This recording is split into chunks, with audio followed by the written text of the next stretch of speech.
So good day everyone, welcome for another video.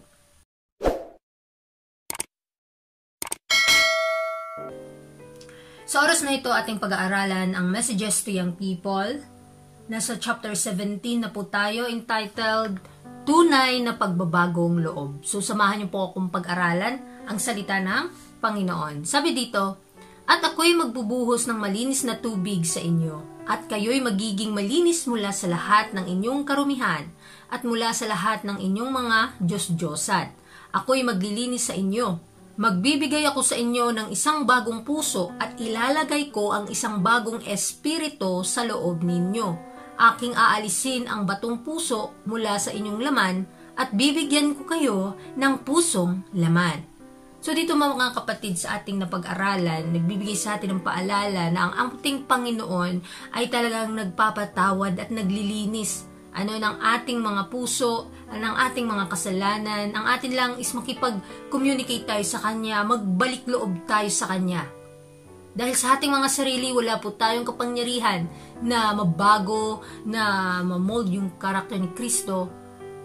Ang atin lang, tayo ay ipagkaloob natin ang ating mga sarili sa Kanya. Dahil ang pangako ng Diyos ay sapat, na sinasabi na ibubuhos niya sa atin yung malinis na tubig. Re-represent ito ng kabanalan ng Kanyang biyaya. Siya ay maglilinis sa atin, papabanalin niya tayo, at bibigyan pa ng panibagong buhay at pag-asa. Kaya mga kapatid, huwag po nating sasayangin ang pagkakataon na pwede pa tayong mapatawad. Ang pagkakataon na pwede pa tayong gumawa at kumilos sa Kanyang gawain. Magtulungan po tayo dahil wala pong imposible kung para talaga sa Panginoon yung ginagawa natin.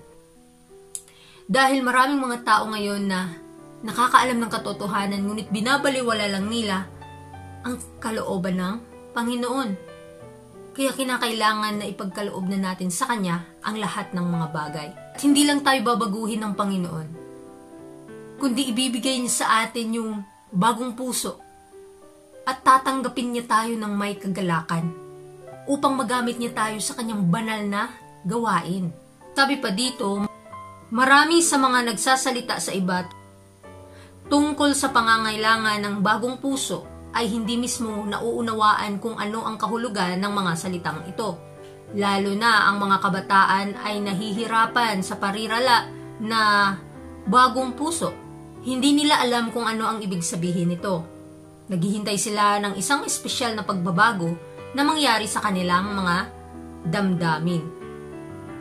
Ito ang kanilang tinatawag na conversion.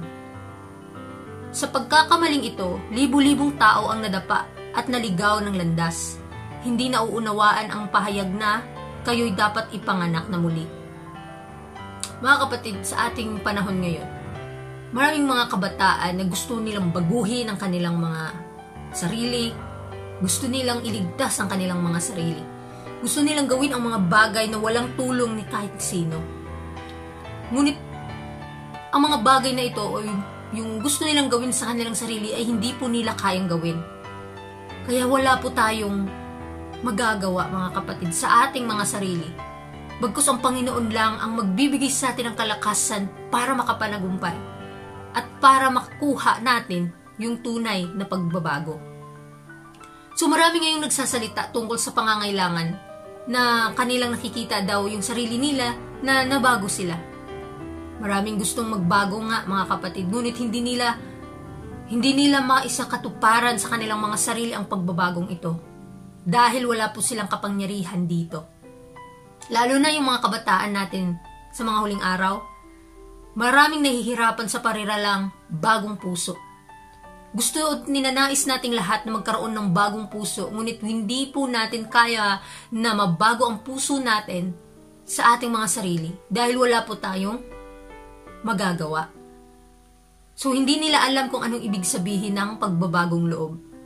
Kaya kailangan mag-aral tayo ng mabuti at ihingi natin sa Panginoon ang gabay para makita natin yung magiging resulta nito.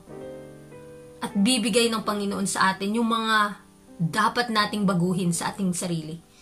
At bibigyan niya tayo ng sapat na biyaya para mabago ito. At marami ngayong nagkakamali. Libu-libong mga tao ang nagkakamali sa kanilang akala. na kaya nilang baguhin ang kanilang mga sarili. Pero wala po silang magagawa. Hindi nila alam yung salita ng Panginoon na tayo ay dapat ipanganak na muli. Ninanais ng Diyos na yung ating pagnanasa, ang ating mga sarili ay mamatay. At ang Panginoon yung maipakita at kumilos sa buhay natin, maipakita sa karakter natin. At kailangan tayong ipanganak na muli sa Espiritu, mga kapatid. Sinasabi pa dito, hindi sa pakiramdam kundi sa pagbabagong buhay. Pinapaniwala ni Satanas ang mga tao na dahil nakaramdam sila ng ligaya, sila ay nagbago na. Ngunit ang kanilang karanasan ay hindi nagbabago. Ang kanilang mga gawa ay pareho pa rin ng dati. Wala silang ipinapakitang mabuting bunga sa kanilang buhay. Madalas at mahahabang manalangin sila at palaging binabanggit ang mga damdaming naramdaman nila sa ganitong panahon. Ngunit hindi nila isinasabuhay ang bagong buhay. Sila ay nalinlang. Ang kanilang karanasan ay hindi lalampas sa damdamin. Nagtatayo sila sa buhangin at kapag dumating ang masamang hangin, ang kanilang bahay ay nawawasak. Maraming mga tao, ngayon mga kapatid, na nagtitiwala sa kanilang mga sarili at nagdedepende lang sila sa kanilang nararamdaman. At ito yung pakana ng kaaway, na kung tayo ay masaya, parang doon tayo, akala natin doon tayo na bago. Pero tandaan natin yung pagbabago, ang kabanalan, mga kapatid, it's not about feelings. It's about principle. It's about new life in Christ. Hindi sa ating mga sariling mga pangunawa, hindi natin kayang baguhin, mga kapatid, ang ating mga sariling buhay. Kaya wag po tayong nakadepende lang sa nararamdaman natin, kung ano ang magiging sitwasyon ng takbo ng buhay natin, dahil hindi po sa pakiramdam ang pagbabago, kundi mismo sa buhay ng tao. Kung nakikita ba dun yung Espiritu ni Kristo at nagbubunga ba ito ng kabutihan at kabanalan. Wala po tayong magagawang mabago yung sarili natin. Bagkus ang Panginoon po ang nagbigay sa atin ng palatuntunan, halimbawa na dapat nating sundin para tayo ay tunay nga na magbago. Kung ang ating pag-iisip ay nakafocus sa mga makalangit na bagay at patuloy nating hinihingi sa Panginoon yung pagbabagong tunay, hindi niya tayo itatakwil. At mas nakikita pa natin na ang ating mga sarili ay tunay na makasalanan, mahihina at natutukso. Kailangan natin ang Panginoon dahil siya ang ating tagapagligtas. Magtulungan tayo dahil wala tayong magagawa sa ating mga sarili. Kaya tandaan natin, huwag tayong titingin sa ating mga bagay na nakikita na ito po ba ay nagbibigay kagalakan, ito po ba ay parang feeling natin na bago tayo dahil may pangyayari sa atin na parang napakaganda. Nafe-feel natin na mabait ako, mabuti akong tao, kaya pinagpapala ako. No. Pinagpapala tayo dahil ang Diyos ay mabuti. Siya ang nagbigay sa atin ito upang magbigay sa atin ng halimbawa para sundin yung kanyang kalooban. Hindi dahil mabuti tayo, dahil never tayong naging mabuti sa mundong ito. Bagkus ang Panginoon po ay napakabuti sa atin, kahit na tayo ay nagre-rebelde pa sa kanyang kalooban. Kaya ipanalangin natin sa Panginoon na mabago tayo, hindi lang sa ating pananamit, hindi lang sa ating mga salita, kundi kailangan sa buong buhay natin, nakatatak sa ating puso, na kahit sa ating pag-iisip, ay nakatatak ang Espiritu ni Kristo na siyang magbibigay sa atin ng tunay na pagbabago. Sabi pa dito, maraming mga mahihirap na kaluluwa ang naguguluhan sa kadiliman, naghahanap ng mga damdaming sinasabi ng iba na kanilang naranasan. Hindi nila napapansin ang katotohanang ang mananampalataya kay Kristo ay dapat magtrabaho upang makamit ang kanyang sariling kaligtasan ng may takot at panginginig. Ang nagkasalang may pagkakasala ay may dapat gawin. Dapat siyang magsisi at ipakita ang tunay na pananampalataya. So mga kapatid, dito makikita natin, maraming mga kaluluwang napapahamak, nahihirapan.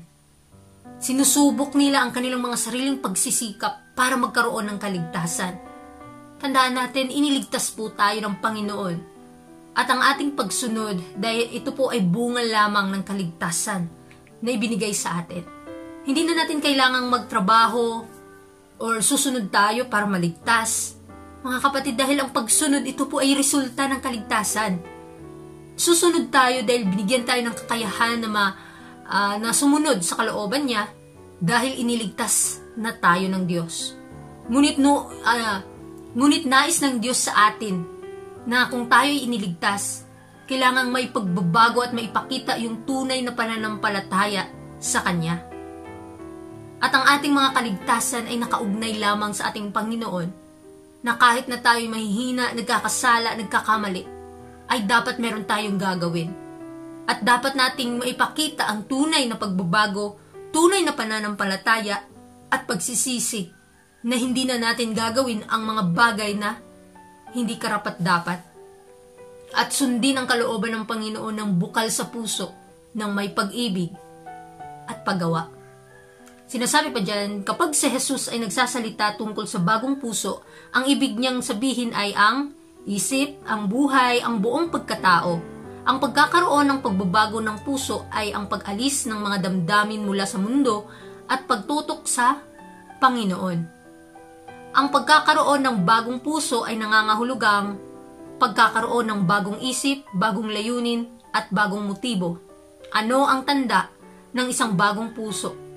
Isang nagbago na buhay, araw-araw, oras-oras, may kamatayan sa sarili at kayabangan. Kaya tandaan natin, hindi natin kayang baguhin ang ating mga sarili dahil meron itong masakit na proseso na dapat nating sundin. Kaya ang ninanais ng Diyos na pagbabago na gagawin natin, yung buong pagkatao natin. Sa ating sarili, sa ating puso, may kayabangan, may kapintasan, may kahalayan, may mga masasamang kasiyahan na dapat itong mamatay at ang Panginoon po ang mabuhay sa atin. Kung dati ay ikaw ay swapang, mayabang, ngayon ay ikaw kung si Kristo ang magbabago sa atin, tayo ay magiging mapagpakumbaba na, hindi na nagrereklamo at patuloy na gagawa sa kanyang banal na kalooban. Kaya ang ating Panginoon ay nagsalita na ang ibig sabihin ng bagong puso ay bagong mithiin, bagong layunin, may bagong motibo tayong maipapakita. Ang ating pag-iisip ay nakatutok lamang sa makalangit na mga bagay at doon yung focus natin upang hindi tayo mawala sa landas ng buhay. At marami tayong dapat gawin para maipakita natin yung tunay na pagbabago. Araw-araw, oras-oras, kailangan tayong mamatay sa ating mga sariling pagnanasa, sariling pakiramdam, at si Kristo ang mabuhay sa atin. Ang saya sa pakiramdam, mga kapatid, kung si Kristo yung nabuhay sa atin. Dahil kahit inaakusa tayo, inaaway, o kahit ano yung sinasabi laban sa atin, hindi na tayo masasaktan, hindi na tayo magagalit. Meron ng espiritu na mapagpakumbaba sa ating mga puso. At nawa, ito yung tumanim ng malalim sa ating mga puso isipan, na yung Panginoon lamang ang magbibigay sa atin ng tunay na pagbabago, tunay na kagalakan sa araw-araw na buhay natin. Kaya mga kapatid, isipin natin, magkakaroon lamang tayo ng pagbabago. Atin pong isosurrender ang ating buong puso, buong buhay natin sa Panginoon. At ninanais niya ito. Dahil ito ang kanyang kalooban. Mababago tayo, mapapanagumpayan natin ang ating mga kahinaan kung patuloy nating titingnan ang kabanalan ng ating Panginoong Hesus na siyang nagligtas sa ating. Kaya mga kapatid, isipin nating mabuti na ang Panginoon lang. Siya lang ang ating pag-asa. Ano man yung ating mga ginagawa ngayon, nawa ay magbibigay kaluwalhatian sa kanyang pangalan. At isipin natin din na ang Panginoon ay hindi nag-iiwan. Siya ay tutulong sa proseso ng kaligtasan. Minsan pinaparanas niya sa atin yung masakit na ripaso na pagpapabanal sa ating mga buhay. Tatanggalin niya yung mga depekto ng karakter, babaguhin niya tayo, papabanalin. Dahil ito po habang nandito tayo sa lupa, kailangan ito ay maranasan ng mga taong gustong maligtas. Hindi lang sa dito sa mundo, kundi sa langit na inihanda ng Diyos para sa kanyang bayan. Kaya maraming salamat po sa inyong pakikinig. Sa mga oras na ito, purihin ang Panginoon. God bless.